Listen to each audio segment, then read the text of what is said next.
ಹೈದರಾಬಾದ್ ಕರ್ನಾಟಕ ವಿಮೋಚನೆ ಅಂದ ಕೂಡಲೇ ನಮಗೆ ನೆನಪಾಗೋದು ಸರ್ದಾರ್ ವಲ್ಲಭಭಾಯ್ ಪಟೇಲ್ರು.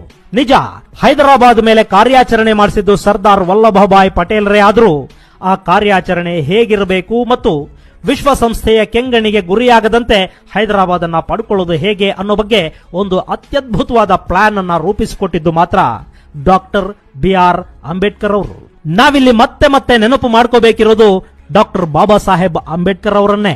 ಸ್ನೇಹಿತರೆ, ಅವತ್ತಿನ ಸಂದಿಗ್ಧ ಪರಿಸ್ಥಿತಿಯಲ್ಲಿ ಒಂದು ಅತ್ಯದ್ಭುತವಾದ ಮಾಸ್ಟರ್ ಪ್ಲಾನ್ ಅನ್ನ ರೂಪಿಸಿಕೊಟ್ಟಿದ್ದು ಡಾಕ್ಟರ್ ಬಾಬಾ ಸಾಹೇಬ್.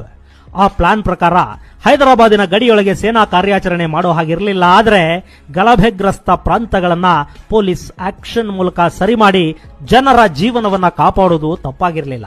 ಹೀಗಾಗಿ ಪೊಲೀಸ್ ಆಕ್ಷನ್ ಹೆಸರಲ್ಲಿ ಸೇನೆಯನ್ನ ಹೈದರಾಬಾದ್ ಸಂಸ್ಥಾನಕ್ಕೆ ನುಗ್ಗಿಸಿದ್ರೆ ವಿಶ್ವಸಂಸ್ಥೆಗೆ ಯಾವ ಅನುಮಾನವೂ ಬರುವುದಿಲ್ಲ.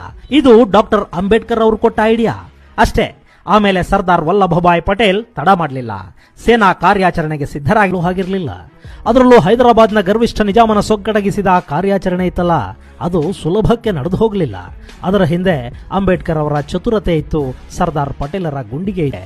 ಹೀಗಾಗಿನೇ ಉಕ್ಕಿನ ಮನುಷ್ಯನ ಅಂದಿನ ರಾಜತಂತ್ರಕ್ಕೆ ಹಾಗೂ ಡಾಕ್ಟರ್ ಅಂಬೇಡ್ಕರ್ ಅವರ ಅದ್ಭುತ ಬುದ್ಧಿವಂತಿಕೆಗೆ ನಾವೆಲ್ಲ ಸದಾಕಾಲ ಋಣಿಯಾಗಿರಲೇ